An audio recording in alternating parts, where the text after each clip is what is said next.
The 2019 season of the Australian Ultimate League would not be possible without the support of our league partners.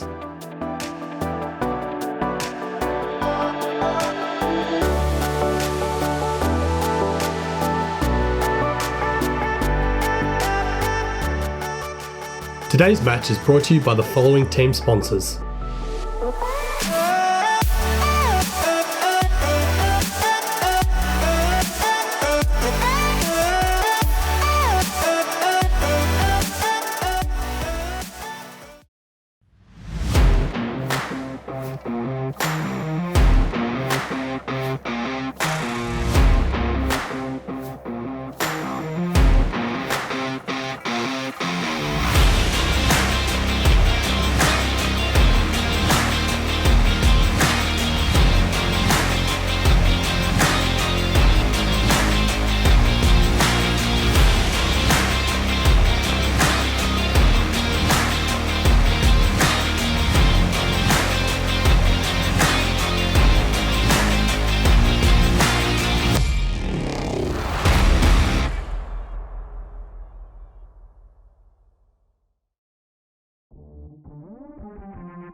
So this is your first time coaching at the AUL, and you've coached university teams before. How does this differ? Yeah, I mean, coaching the AUL is a completely different experience to what I've been used to. I've coached, as you said, university team, Australian National University, and I've also coached Canberra under-22s teams. And so there's a lot of preparation and build-up going into these teams. The AUL is a bit different because you have players from all around the country, and we even have a player from overseas. So I think bringing everyone together that's come from such far and wide and different backgrounds it's been a challenge, but it's good, and the team's been building throughout the tournament, so it's great. So what are you most excited for into this next game against the Melbourne Flames? Well, look, I've had a check of the conditions out there, and it's pretty still, so I'm expecting to see a lot of discs going up. So for us on defence, well, it will be a matter of trying to shut that down, but if the disc does go up, getting into those contests and being aggressive, and on offence, hoping we can capitalise on our long game too. Great. All right, well, good luck in your next game. Thanks. So how do you think the AUL is doing gender equity-wise? Yeah, I think they're doing a really good job promoting the topic and just getting the conversation happening, and I think that's the best first step really, especially promoting female role models on the big stage at such an elite level. I think that's the best part of it, and the AUL is doing a great job of that. Great. How did you go about choosing the lines for this next game? Sure, so we've kept it quite dynamic. We've got some players that we prefer playing on O and some on D. However, with such a small lineup, it'll be a lot of crossover. So we've got a set line just to start, but from there we'll roll depending on how players are feeling and the matchups really. And then how are you planning on capitalizing on this next team's weaknesses? Sure, so with Canberra, they've got a lot of experienced players, so I don't think it's just one way to stop them. We've got a whole bunch of defensive tactics that we want to deploy and see how they react. We know with especially the more experienced players, they'll get through a couple of them. So we'll find one that works and then roll that a few times and then mix it up as we need to. All right, great. Well, good luck. Thank you. Thank you. And welcome to the Australian Ultimate League. It's Melbourne Flames taking on the Canberra Freeze. It is fire and ice, and hopefully it'll be some fireworks. My name is Max Tenstrom. I'm joined in the booth by Sarah Crossy, and both of these teams are going to bring some contrasting styles to this match. Yes, very much so, Max. And to continue the hyperbole, we'll have to see whether the ice is going to extinguish the flames or whether the flames are going to melt the ice. It's an age-old parable there. But yes, very much contesting styles, contradicting styles if you like. We've got Melbourne starting on defence, but they like to play quickly, short lateral passes opening up the field. for some medium shots. Whereas Canberra, with their height, their experience, you'd expect them to be looking a bit further afield. And we are underway now with Kat Phillips with the disc. She's looking for Lockie Wise, who takes the tumble but gets up, manages to dish it off to the general, who puts it straight up to Shannon Chenworth. And just, she had that one for the taking, but just popped out of her hand. We've got a Hannah Monty who is in acres of space. Gavin Moore fires to her, and she manages to haul it in despite not the best looking throw. Dumps back to Dawson, who fires one in, but Kat Phillips steps in front, and it looks like they'll have a chat about the contact. Having a chat. But early in the game, we're already seeing exactly those two styles that you talked about, Crossy. Melbourne Flames looking to be maybe a little more patient before finding their shooting opportunity, whereas Canberra taking that hot option very early on. Gavin Moore. We've got our game advisor coming onto the field, but it looks like he won't be required. Lucky to have Rubenberg and Mabel Eldred providing the game advising services this match, providing clarification on the rules and their perspective when requested. And Gavin Moore finds Kath O'Neill, inches from the end zone. And the C's part in front, and Abby Dawson is left alone. And Canberra Freeze put the opening runs on the board, getting a break to start things. Yes, well, they'll be very happy with that one, because it very well could have been a score at the other end if Trenworth had hung on. Moore finds Kath O'Neill, inches from the end zone. And as we look to the replay, Gavin Moore sizing up his options. The C's part in front, their perspective when requested. Gavin Moore playing that handler role at that point, not a position one would expect to see him spend a lot of time in. But as you see on the Yikun disc replay, he does so very comfortably. Oh, it's all about the stats for Moore, surely. He wants the stats as the disc goes up from Andrew Jackson. It's the same line from Canberra Freeze. They're playing a strict OD setup between the lines, whereas Melbourne Flames looking to alternate and share the workload as evenly as possible. They've had to struggle against the adversity of Georgia Egan-Griffiths going down with a torn quad, which has ruled her out, and Simma Dhaliwal nursing a hyperextended knee, meaning that their women have had to carry a heavier burden in terms of on-field workload. Oh, and you see the turn there, and you just wonder whether that knee is just affecting Dhaliwal's movement to be able to power and accelerate to that disc.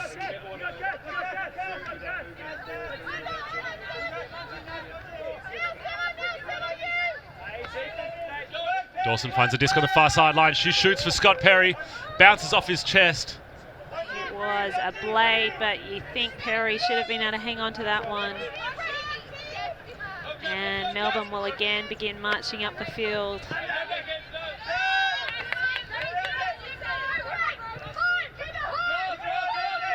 Barr fires the backhand down the far sideline. Josh DeBell makes certain of that with two hands. And Melbourne open their account, but not without some speed bumps on the way. Sebastian Barr, he's just so solid. Mr. Dependable, Mr. Reliable, I call him the little general. And when he gets into a position like that, turns around and hits a streaking DeBell into the end zone.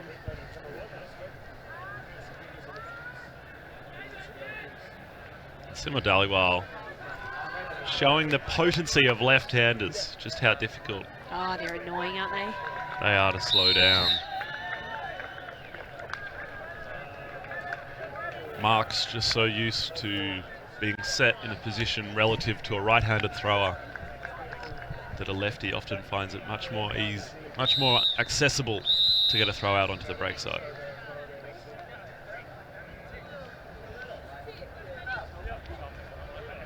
See the first look at the Canberra Freeze offensive unit, and it looks like that pull didn't come back in, which means that's costly. it will be very costly. Left the field very early on. Lockie Wise, you saw the look of disappointment on his face. Matt Dow bring the disc in, 20 yards out. Lavis first to move and plucks that one out with the left hand. He's going up with his old I-beam Newcastle teammate in Chris Stoddard. The hammer to Cal Spielman on the far side. Opens up the space for Aaron Adelaide Dennis. Yeah, you just can't be giving Canberra any more advantage than you need to. And giving the likes of Matt Dow, Adelaide Dennis, Tim Lavis 10 metres to walk it down the field is really a rookie error. And we see that signature Matt Dow hammer being used to open up the break side of the field. Makes life pretty easy for Callan Spielman. Yeah, I expect to see Matt Dow playing a lot of offensive points. You'll see his cleats are held together by tape. I think most of his body is being held together by tape. Having said that, he was the leading block generator last year in the AUL, and he tells me it's because he threw away and had to get it back again. He hasn't thrown it away so far this match. Rob Andrews isolated in space in this side sack, and Michaela Dignam goes deep. That's a nice looking 1-2 punch, but they do not take the shot.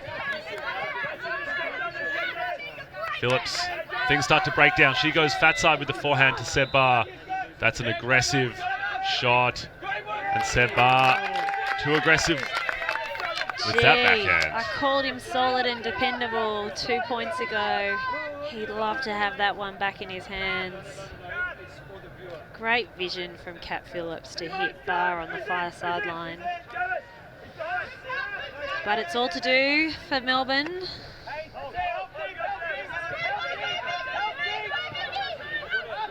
Gav Moore, backhand to Scott Perry, too high.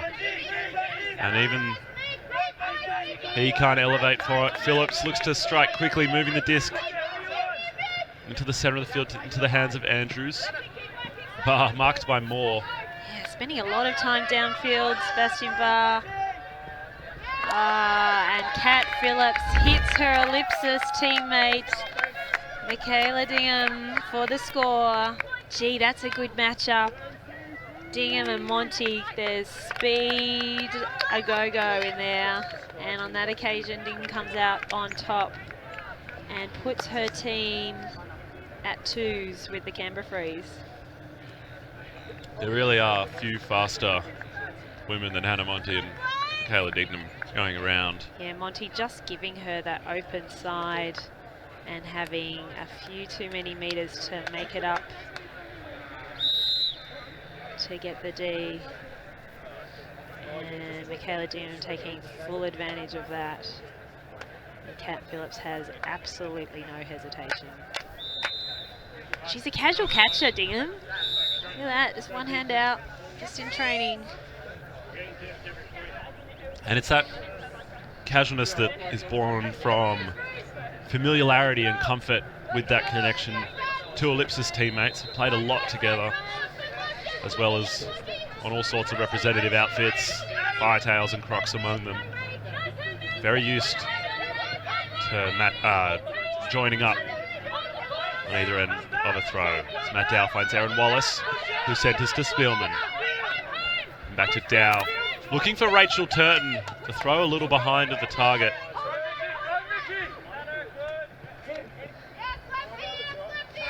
Turton now going with Wise.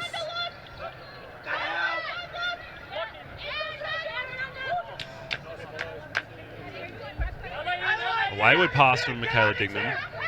And Trenwith puts it to ground, and Lockie Wise hand blocks Matt Dow. We'll try and return the favour, but Wise gets it off to Shannon Chenworth.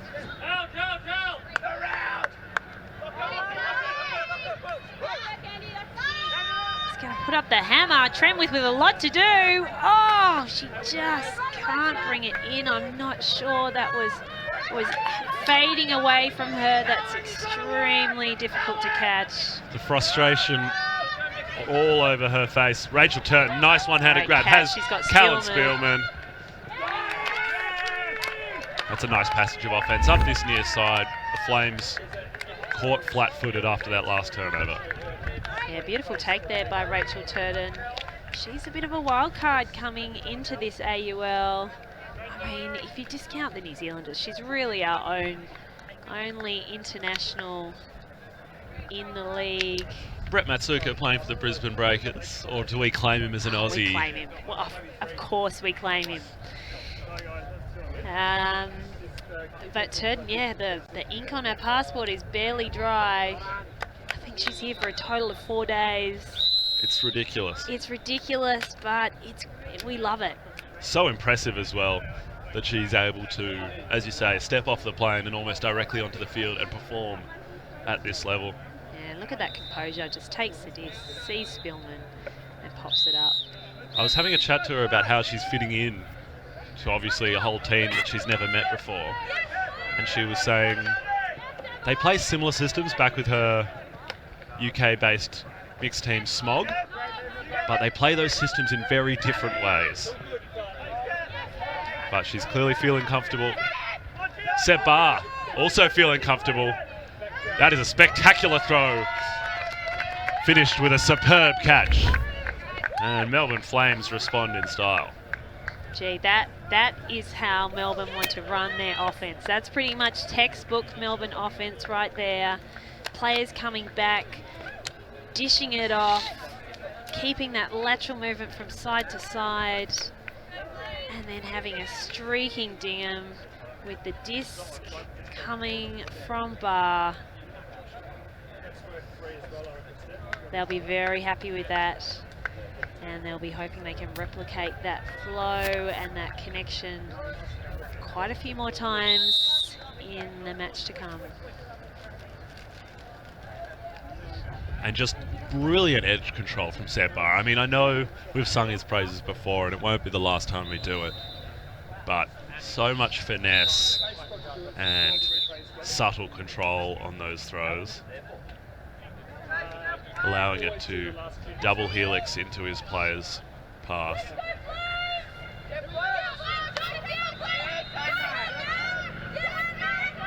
Paul sent it to Aaron Wallace, and eventually to Lavis.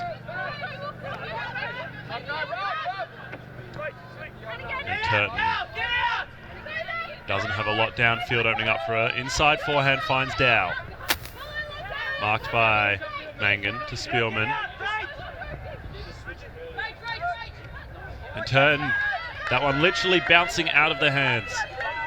A simple error may prove costly.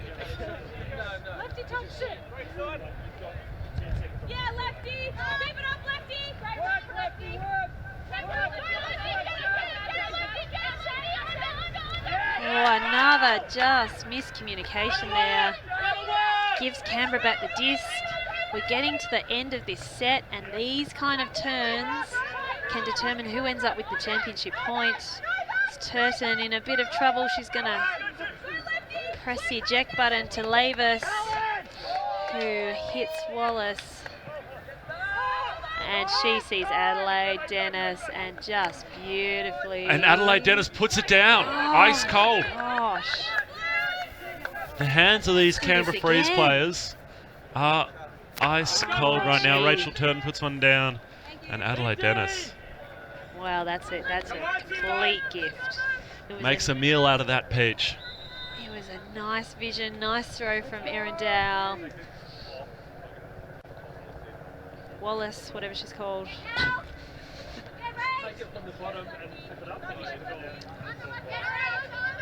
Forced to swing.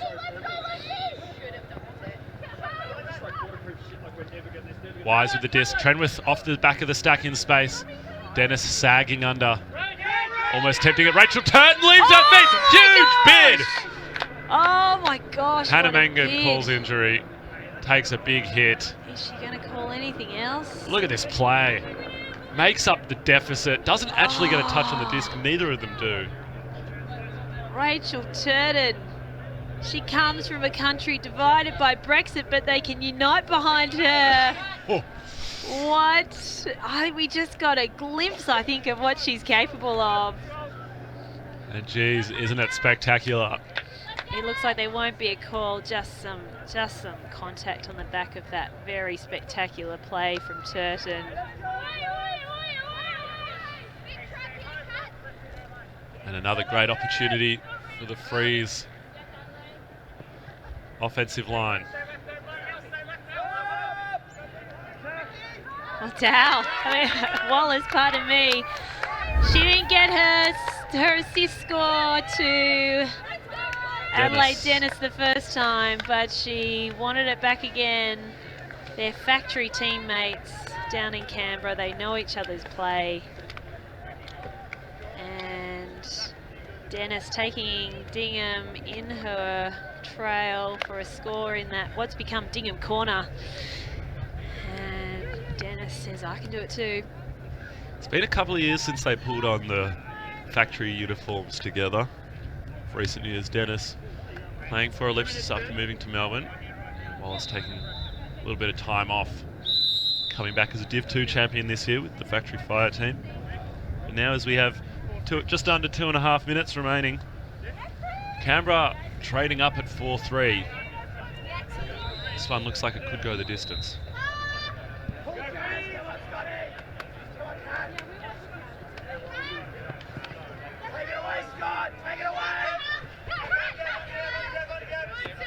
Phillips hits Dallywell underneath. Back to Phillips. Into the hands of the general. Oh, Andrew Jackson had a sniff. Risky throw.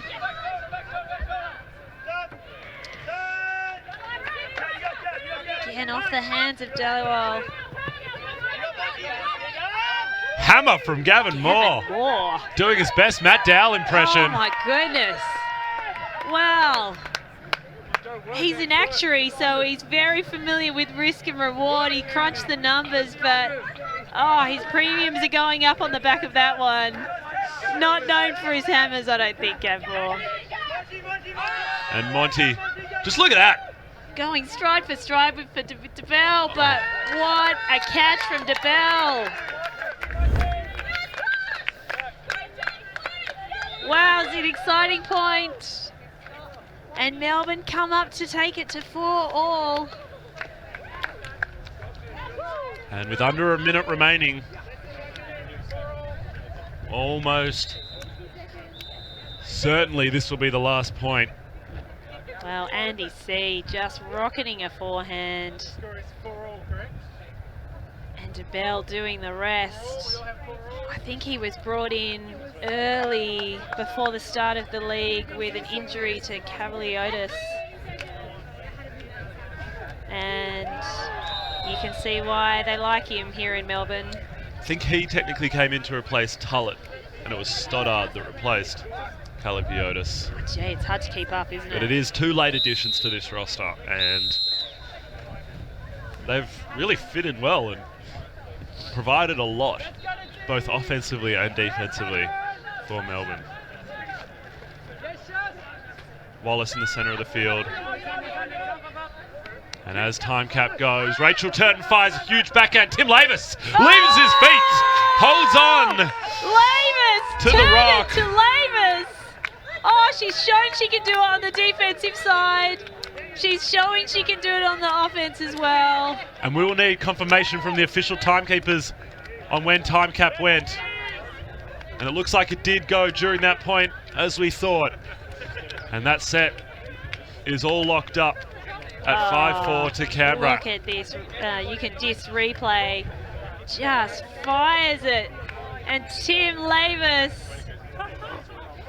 takes leaves flight. his aging feet to take a cracker. And Turton, what a combination. We saw her defensive athleticism earlier with a great beard. Combining that with incredible offensive throwing prowess to deliver that throw. And Canberra Freeze, all smiles, taking that first set 5-4. And we'll take a quick break and have a word from our sponsors.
Welcome back to the second set. Canberra Freeze taking on the Melbourne Flames. The first set was a nail-biter, going down to a universe situation. Canberra closing it out 5-4 thanks to some heroics from their British import as well as their Newcastle import, Tim Lavis. Yes, exciting first set, and I expect that we'll see much the same in a very fascinating contest into the second. Canberra have that first championship point as we hear the game on, and the 20 minutes of the second set starts to tick away. Well, messages from Coach Hempel was really more of the same on offense, and he really wants to see them stopping those around throws. He thinks that Melbourne really starts to lose some offensive momentum when they lose those around throws, but they are out on offense. Let's see if they can do just that, do more of the same, as Wallace hits her husband, Matt Dow, and right back at you, wifey. Oh, fires it up to Spielman, and he just can't hang on above his head. There's been a fair few, what you'd say, regulation drops this game. Chris Stoddard sliding in on the knees like the rock star he is, can't quite get a grasp on that. That's hardly a regulation drop, but you're right, there has been. Well, that's borderline. Well. A player of his caliber, he'll think he should have caught it. Yeah, absolutely. But there has been a lot of drops, and there's nothing more frustrating, particularly as a coach, when you do have this avalanche of drops coming your way. Little that you can do strategically to assist there. Turton a bit isolated here. She's going to look for Wallace. Dow leaves her feet. Dow looking for her favourite target, Dennis, but just not executing on that throw. The ears apart, clearly meant there's ever so slightly different pages there. Wallace expecting the deep cut.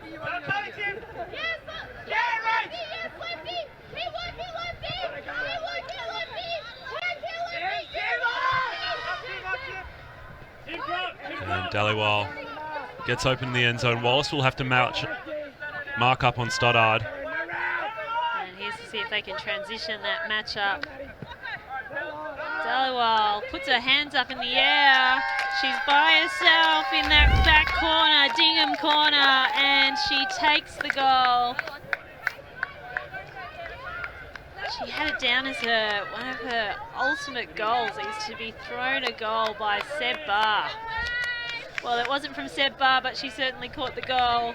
I think that's a pretty low goal there. Taliwa, I think she's got a bright future in our sport. But we'll see if we can tick that one off for her in this game. Definitely will get plenty of opportunities playing on this team. Seb Barr racking up the assists like he always does. And that right knee of Dhaliwal's is heavily bandaged. As I said, a hyperextension. But it's not really affecting her play. Maybe just one of those drops you could attribute to it. We'll see how she progresses throughout the set and the match. As Andrews puts up a big pull. It's worth noting we don't even really have a breath of wind this morning for this match. And despite that, Turton's pass wayward. And Seb Barr, he tries his hand at the hammer. Turton puts a big body on Rob Andrews. But he probably outweighs her by 15 kilos and holds on. A few simple execution errors hurting Canberra early in this second set and letting the Flames just back into this match, really. 2 quick breaks to open this second set for the Flames. Freeze O-line, not making it work like they did in the first set. Yeah, not the start that Barr or Hempel would have wanted from their team. And this is the challenge for teams when you have this little dip, is can you refocus? Refocus quickly. 20 minutes seems like a short time, but there's enough for a few twists and turns, and we are almost into the first quarter, coming to the end of the first quarter of that 20 minutes. As Lockie Wise comes to put up the ball. And the sun comes out from behind the cloud. Got the D-line out here playing some offense for Canberra. Got an offside call, which I believe means Jackson will just take it from the brick mark. Slightly different call, or a different result to that call as we'd expect in more traditional forms of Ultimate. Jackson finds Dawson operating out of the primary position. Tries her hand at the backhand, the dad backhand on that open side, on that flick side of the body. Yeah, puts it too far. Backhand and just leading to more.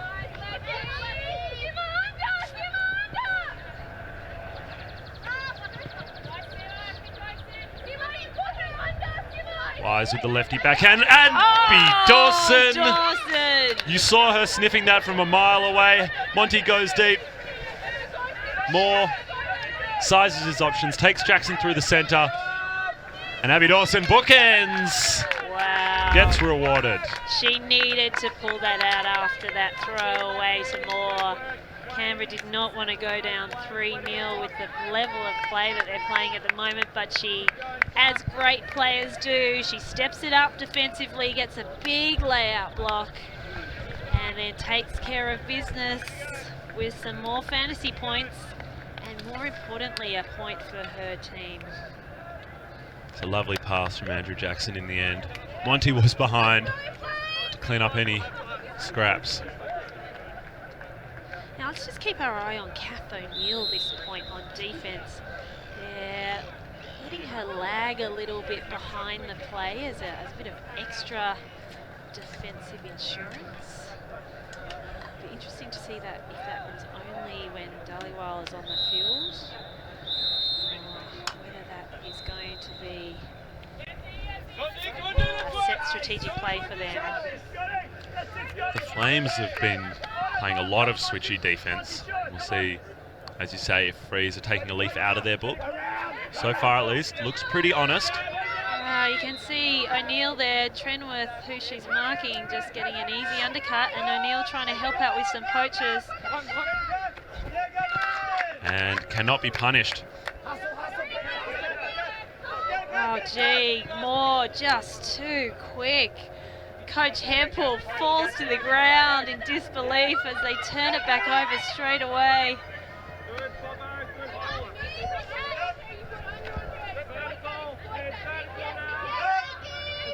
That was a great opportunity that Canberra may have just coughed up for a break back. DeBell, forehand to Trenworth. Monty catching up the ground but can't do it quickly enough. Yeah, Trenworth snatching that out of the air from a closing Monty. Well, it keeps this game, this set interesting. Less interesting than Canberra would have liked it because they could have slotted that in for 2 apiece. But as it is, it's 3-1 to Melbourne. But I like that poach look from Kath O'Neill. That's some heads-up defence. Just sagging into the lane a little bit after Trenworth clearing out onto the break side. Pushing Flames into the more difficult throwing option. And in the end, getting the turnover of it. Well, let's see if Canberra can correct their offensive woes in this set because they have not been on the money. Matt Dow, primary cut out of the stack. Not expecting that. Not since 2008.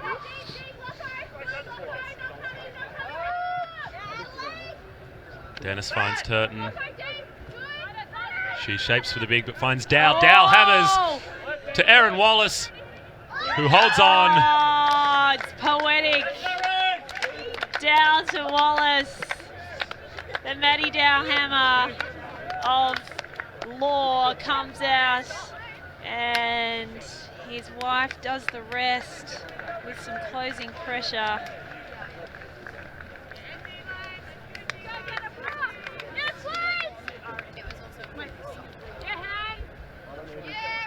Just dials up a beauty. As we have a look at the Yukon disc replay. And Wallace does well to stay strong despite the rapidly closing Andrew C. Yeah, and look, Melbourne on their defensive sides are not afraid to match up height mismatches or put their very capable female defensive handler matchups onto whoever happens to hold that disc. And if Canberra can, you know, they've got Lavis, they've got Dow, they've got Spielman, they've got Turton, they've got Wallace, all of them can come back and handle. But there we saw Mangan on Dow. Oh, you like that matchup if you're Canberra. So if they can mix up their handlers moving downfield, they might get some favourable matchups. As we see Melbourne now underway. Phillips firing to DeBell. So they're not going very far. We'll see if that's going to burst of pressure, but Dingham unleashes it, uncorks it.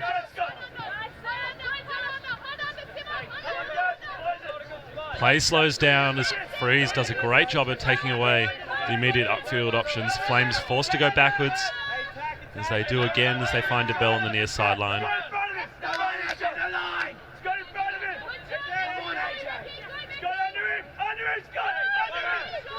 Freeze ramping up the pressure. Flames going nowhere.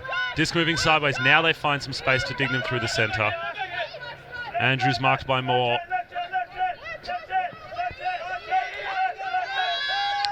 Forehand, crossfield finds Phillips, marked by Dawson. Just a couple of metres out now. Fires one up the line to Barr.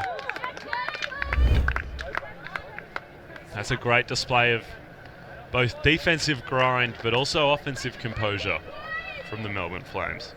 Yeah, well played to Melbourne there. They were very patient, happy to swing it from side to side. We saw there it was O'Neill who was marking Dingham, and I think that's a dangerous poach play to play on Dingham. But they were persisting with it. It doesn't hurt Canberra in the end. It was well worked. In the end, it was Phillips to Barr. And Seb Barr being marked by Scott Perry, the much younger speedster of Scott Perry, but despite that leaves him in his dust, showing his smarts, timing and spacing can be just as effective as raw speed. And again, Canberra opting to start Dow downfield. Turton comes under, and that bracket that Flames are playing in the horizontal brings Mangan onto the throw from Wallace. Intended to be inside out, turned over a little much. Very hard throw to execute that inside out. Flat throw to Dennis, who had Wise on her back. And it turns over. Dhaliwal does well. But not so well on the throw, and Canberra get it back. Davis goes up line, Dal. You'd imagine he's thinking about a hammer instead. Takes Dennis over her head. And it's Dhaliwal that cleans that up. Throw from Dow, a little high. Yeah, and look, that's what an athletic defender on you can make you do. It can make you go early, and I think that's what Dennis did. It was a bit high, but if she gave it another step, I think she would have come down with that comfortably. But you see Dhaliwal's athleticism there in cleaning it up.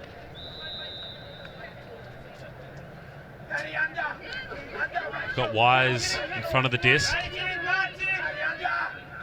First to move. Mangan finds the disc. Trenwith to Wise. Flames moving it quickly. Dhaliwal heads deep.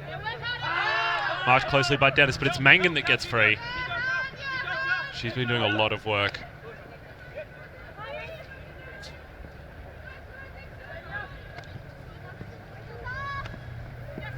And now Wise. Hammer over the top. It's a Dhaliwal. We're going to have to rename it Dhaliwal corner. That's the second overhead she's taken over there. And this rapidly seeing more hammers than a Bunnings store in this match. They're coming thick and fast. And so far, been pretty reliable as Melbourne lead 5-2 with just under 5 minutes remaining. Yeah, it really shows you that there is barely a breath of wind out there. And that being the case, everyone wants to have a go. And why not? Got Stoddard on this line again.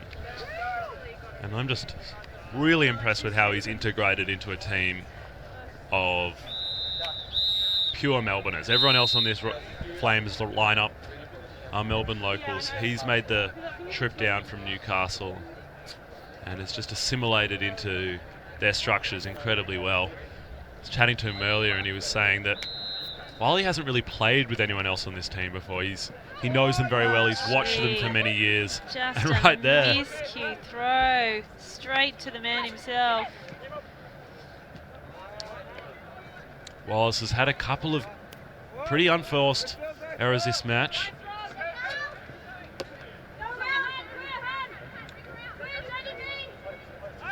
Mangan punishes her for the poach and then reaches for DeBell. Stuck in the edge of her finger there and comes out very ugly. Well, Wallace gets an opportunity to... What is going on? Do they know who is on their team? They're throwing to the players in green, Canberra. The Flames show them how it's done. Wow, that's a schmozzle, that is. 6-2, that was... This set is running away from them at a very fast rate. Pretty poor mistakes from the Canberra Freeze. Gav Moore and Aaron Wallace both really butchering some passes. That one from Wallace, well out in front of Lavis. He falls over going after it. Perhaps you can think if he held his feet, he might have made a play for it. And then later, we saw the Flames. Stoddard eventually finds DeBell at the front of the end zone to end that one.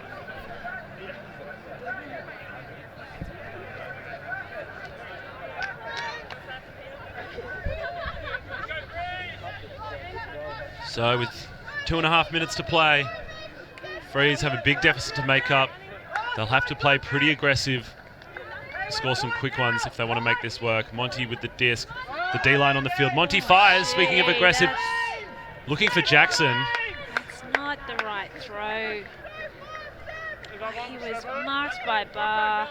You know, maybe not the best. Maybe not the best receiver defender going around, but that throw was just never going to come off. It was never going to be in Jackson's favour.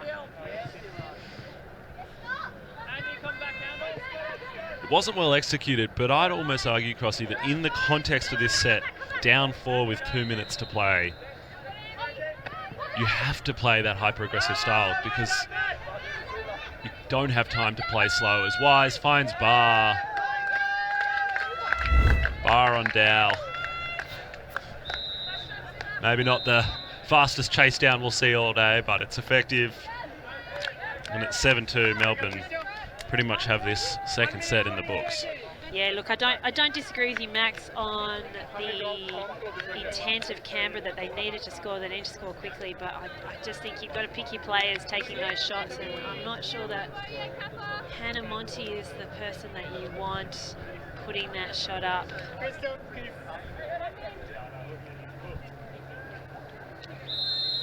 I think this is where the AUL is difficult, is that a lot of these players are, you know, they're the go-to players on their team, on their nationals teams, and they come into a league and you have 6 go-to players on the line.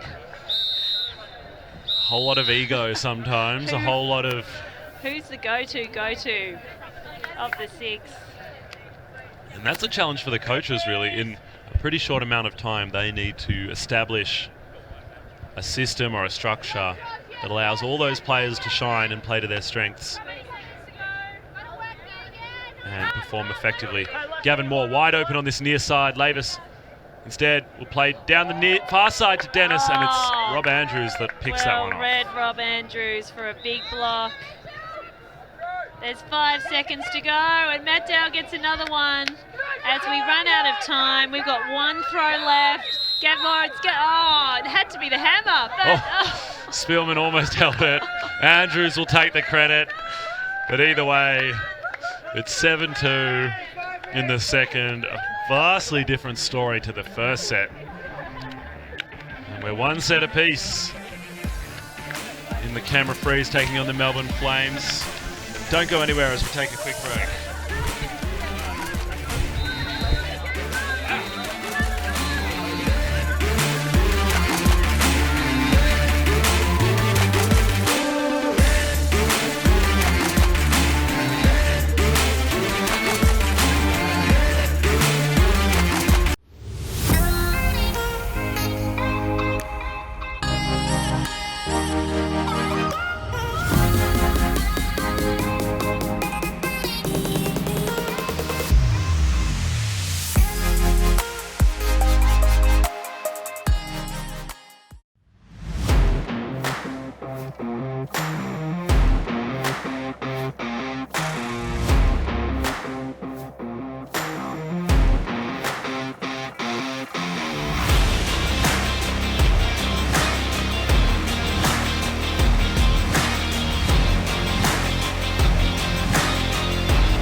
Ladies and gentlemen, welcome back to set 3. Get your popcorn, because this is going to be a blockbuster third set. Canberra Freeze and Melbourne Flames splitting it so far, taking one apiece. The first one, the Freeze jumped out Snuck away with 5-4 in the end, and the second one, Flames responded in decisive fashion, finishing up 7-2. Yeah, this game is live. There are 2 championship points up for grabs in this third set. And who's going to get them? Well, are we going to see Canberra reinvigorate like they did in the first set? Or are Flames going to continue on their devastating path? Chuck Lee's message to his players at the break was, this is what happens when we trust each other. That was his main message. This is what happens when we trust each other. We trust our dump, we trust the reset, we trust the structure.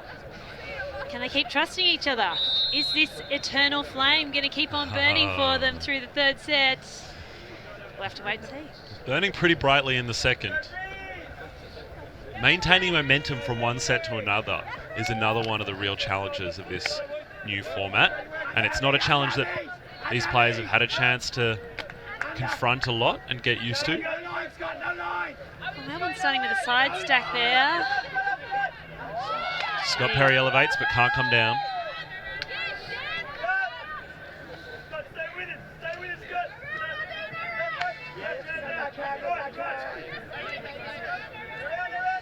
Oh, Michaela Dingham has just been abandoned by Dawson. And Moore looking to provide that deep protection at the back. But it has left a number of players wide open, as you say, Dingham and then Phillips. Melbourne make that first point look pretty easy.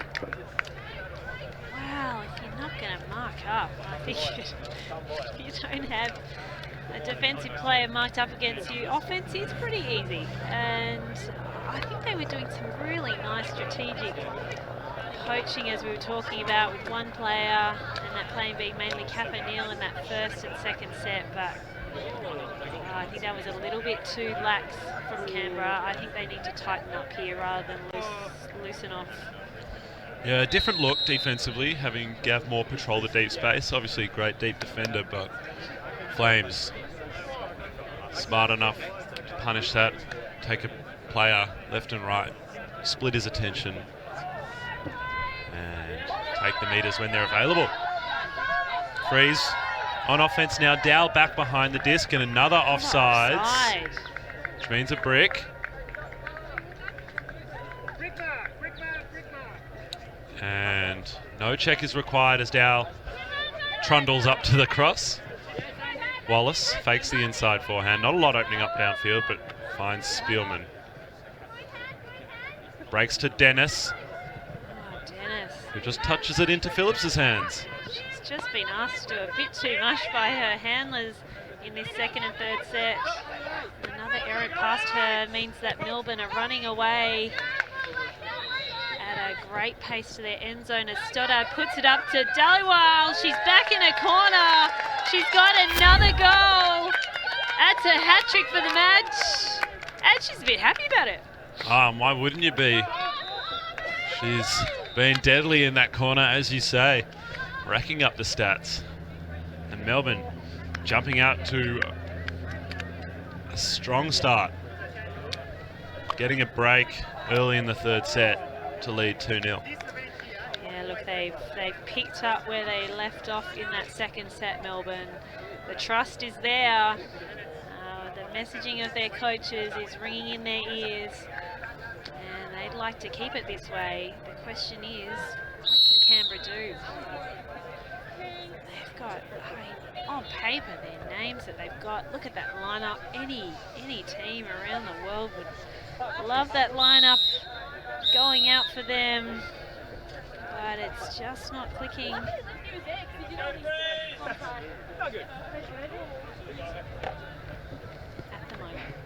No, certainly not, Crossy. As Wallace shoots early for Lavis, but that is well out in front.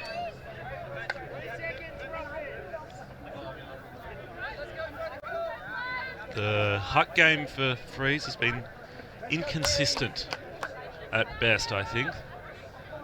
Yeah, I don't mind that look. I think Lavis was open, but just not the execution again from Wallace. Oh, Adelaide, she doesn't leave her feet, but she still managed to get the D. Dow picks it up, and this time Lavis in that far corner again for a score to stop the rot and get Canberra back on the board. The two Dingoes teammates linking up.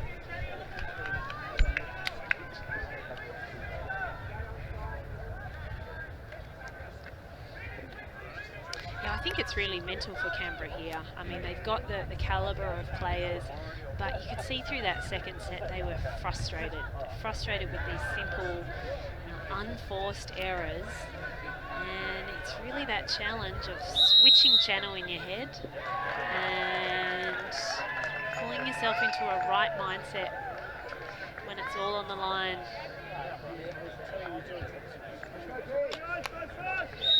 And Melbourne, meanwhile, riding that wave still of that second set victory.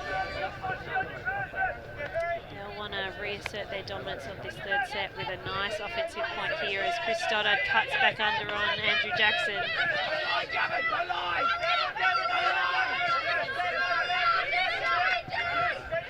And Moore does well to force Barr downfield. And now the pick. Yeah, I like this matchup of Moore on Barr. He has been downfield quite a lot in this match, more than you'd expect. And probably frees Moore up a little bit sometimes to get involved in other defensive assignments when needed. But it does mean he's not in the deep space to help protect against that, which is a great shot from Phillips to Stoddard. He was tightly marked, but thrown to his advantage, being upstairs. Yeah, well done, Chris Stoddard.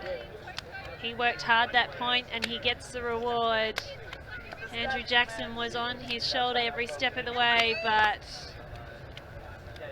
it's Stoddard that comes out on trumps as we see him look around, locate that disc very quickly and go upstairs to get it. Not much that O'Neill or Jackson could do. A beautifully thrown pass from Phillips. And that's the real coaching conundrum that now faces Hempel and Barr. They managed to pretty well exclude the central handler of the Flames from that point. Barr didn't really get involved at all, and despite that, the offense was able to get it done.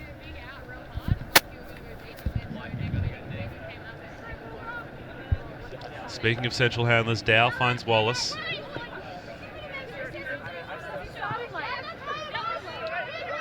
Not a lot opening up. Has to go back to Dow. Lavis heading deep. Instead, Turton sticks out the long right arm and holds on. Under a lot of pressure from Phillips. Dawson for the short one. Comes back to Wallace. Doesn't want Dow. Swings to Spielman. Dawson very deep, but Spielman will fire. What a great shot, Callan Spielman. That's why they brought him from the Brisbane Breakers to the Canberra Freeze. He's got height, but he's also got a monster throw. And Dawson, she's been marked by the very speedy Hannah Mangum, but she shows her own turn of speed there. That is what they want to see. But Rachel Turton, she really helped out her team there with a very strong take after she just got a little bit impeded on the way to that throw. And she's got one of Australia's best players in Kat Phillips matching up against her. She manages to bring it down. And we find ourselves at 3-2. This set is alive. Looked early on like Flames might be continuing the momentum they saw in the second, but Freeze have responded. Managed to keep things reasonably close and within touch. There's an offensive offside call, which allows the defence to set up and Melbourne needs to free. That's the third offside we've seen from Melbourne. Well, Clearly not. It's just a crime offensively. All you need to do, Max, is put your foot on the line. I know, it's pretty hard to get wrong.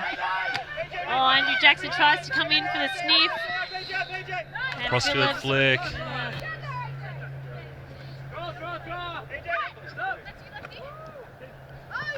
And you saw that miscommunication just for a moment between Adelaide Dennis and Andrew Jackson about whose responsibility was Chris Stoddard going to be. And in that moment, Stoddard attacked, found the disc, was able to continue the flow. We'll get another look at this, because I think it really shows the small margins that the players at this level are dealing with. Just a moment's lack of decisiveness will be punished. Jackson thought Stoddard was being taken by Dennis. Dennis thought Stoddard was being taken by Jackson. In the end, he was wide open and able to pass to Michaela Dignam.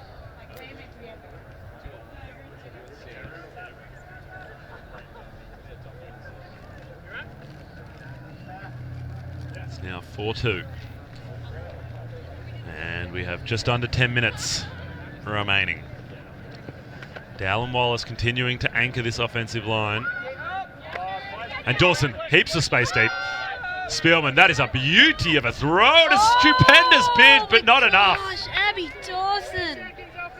Well, if you can't hit her on that kind of bid, she gets a she gets a fingernail. Oh, jeez. Wow, that's unfortunate. Very unfortunate from the freeze. She left Shannon Chenworth in her wake. But it's Melbourne who will come out on offense. And Rob Andrews pumps one to Dignam with Matt Dow, ever the gentleman, trying to skirt his way around for the block, which he manages to affect. And I like that option from Andrews. If he'd thrown that flatter and faster, probably would have completed. Great backup from Wallace there, but DeVell just lurking behind Dawson and gets that turn back. Matt Dow leaves his feet. Oh, Abby Dawson leaves her feet.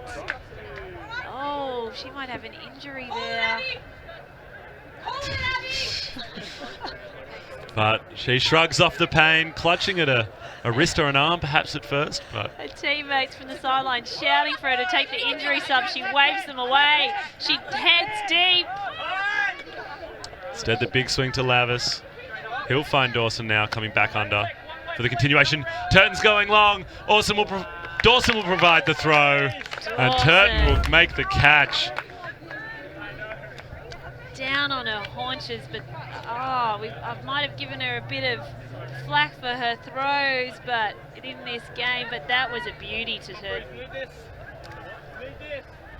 Clearly in a bit of pain after that big bid, but keeps working for her team. Generates a big under and then makes a beautiful throw. Well, her work rate in that point was impressive. She got that D, she busted deep. Matt Dow didn't want to take the long shot. She cut back under for a big gainer from Lavis and then finishes off a stellar point by throwing the goal. A few fantasy points there for her as well. And Matt Dow turning back the clock, leaving his feet, played some defense. Got one big block over Dignam and then almost got a sniff at another. Flames still in the controlling position in this third set though. 4-3 up and now playing offense. Kath O'Neill playing this floating poach role again, picking up players as they're coming in.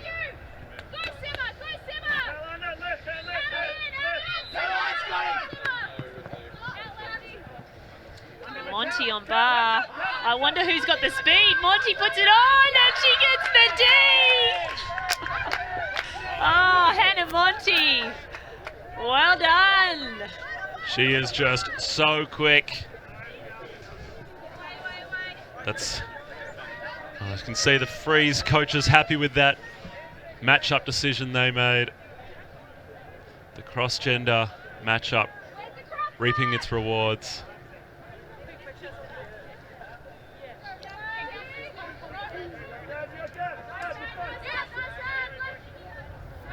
And Neil O'Neill. Big swing to Monty.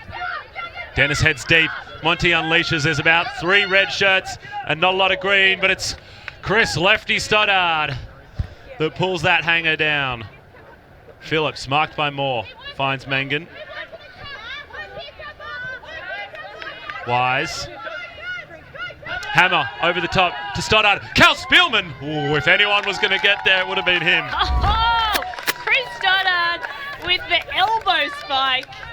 He's pumped up. He gets the big block and gets the big goal.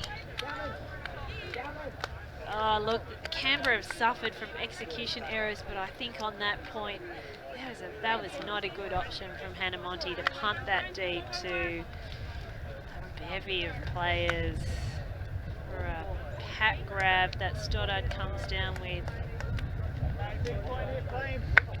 And they're ruthless in the punishment of that mistake.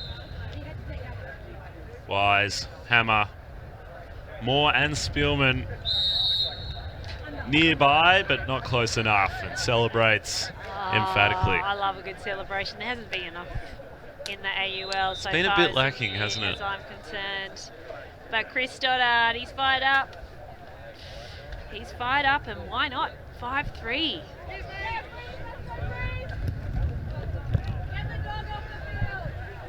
Pull just been held up now.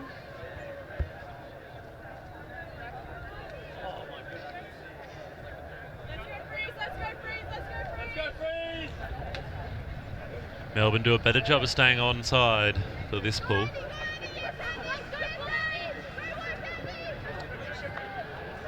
Wallace finds Lavis. Dawson heads deep.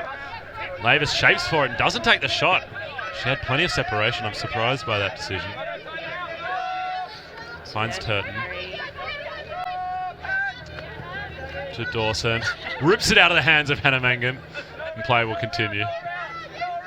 Both great competitors. Oh, fires down the line for Rachel Turton. Can she haul that in?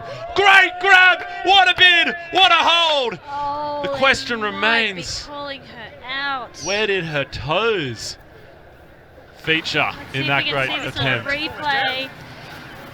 We'll have a listen to our game advisor. The game advisor's closing. It was really, really close. I thought her foot was down. I'm not. We can check the camera. Foot was down when she caught it. I think I put on a beat and I was kind of looking at her. She looked like she was. Oh, her feet were definitely in the air. So, I'm going to say when she caught that deer. We're having a quick look. Would love to see that in slow motion. Very close. Out. Okay. Yeah, we've got a photographer down the other end, and he's captured that it concurs with my initial assessment that it was out. But my goodness, what a bid!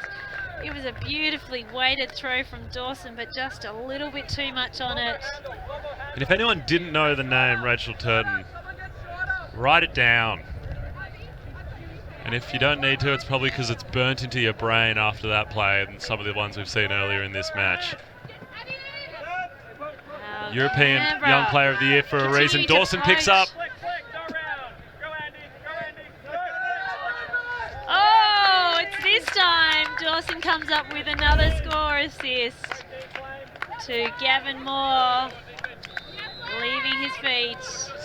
Freeze get the break back with only 90 seconds remaining. So remind me again, Max, what happens in this situation if time cap goes during this point? Yes. Where are we at? If Canberra then go on to score, And take it to 5-all. Take it to 5-all, we'll then play a universe point as per tradition. If Melbourne Flames put this in, it'll be game over, 6-4. They'll take the cake.